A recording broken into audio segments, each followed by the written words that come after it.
Okay, so I'm gonna take you through the Turkish Get-up. What I want you to do is refer back to the half wedge and work that body weight for a little bit so you truly understand the beginning of it. And then you can come here, you can go through all of this body weight and then add a light load and build up from there.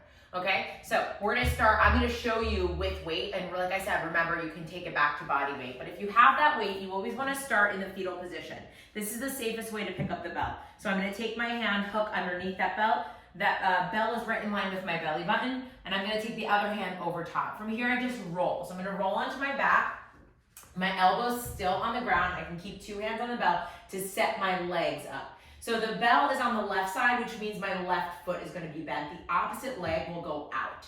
It's about 45 degrees from my body, and then what I wanna do is take this foot and turn the toes out a bit, because remember that first part is gonna be a roll, so I really need to be in a strong position with that left foot.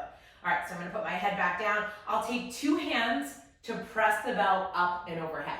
That weight should be stacked over my shoulder, and I really wanna think about keeping a packed shoulder. So you don't wanna reach the arm up, you wanna really think about keeping that shoulder packed in a strong position, so down towards the hip. All right, grip, make sure that the wrist is not broken, okay? So I like to think about overdoing it and really pull forward into that grip so that as you start to fatigue, it doesn't turn into this, okay? So now that you're ready to go into that roll, I'm gonna take the opposite hand across my ribs, and I'm gonna start by pushing, remember, into that roll and then driving into this right elbow. So I'm going to keep my eyes on the kettlebell through the entire movement. So here we go, I'm gonna roll, drive up onto that right elbow. So my right elbow is down into the ground now, and if you can see my left hand where that bell is, down to my right elbow, make a straight line. My torso is turned so that I have that straight line. It sort of feels like a side plank here. Then I'm gonna take my hand, my right hand down, still keeping my eye on the bell, and I'm gonna press up. As I do that, I'm gonna turn and corkscrew my hand so my fingers go out. Now I'm on the hand position. Shoulders away from the ears. You want to make sure you're not shrugging this right shoulder. I'm really actively pressing into the floor. From here, I'm going to take my right foot and bend it in. Now I'm going to get ready to sweep my right knee under my hip. So in order to do so, I need to lift here all the way up and bring the knee under. So I'm going to show you a little slower again. So from this position, you have to push into your left heel and your right hand to lift your hips up enough to sweep that right knee underneath your hip. So look very closely at my hand positioning now. All right, so we are ready to go into the next step. Next step, I'm gonna hinge my hips back. So again, my eyes are still on that bell. I start to push my butt back, loading the weight back into my hips, and then I'm going to sit up. So I'll go right up. This is the spot where I can now take my eyes off of that bell.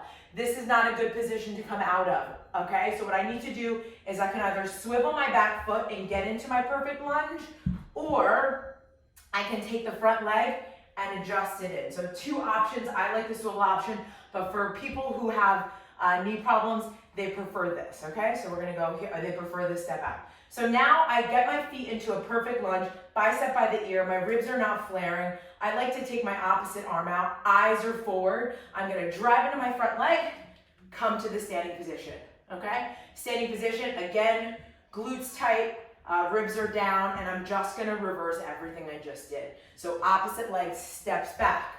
I swivel, I start to hinge back.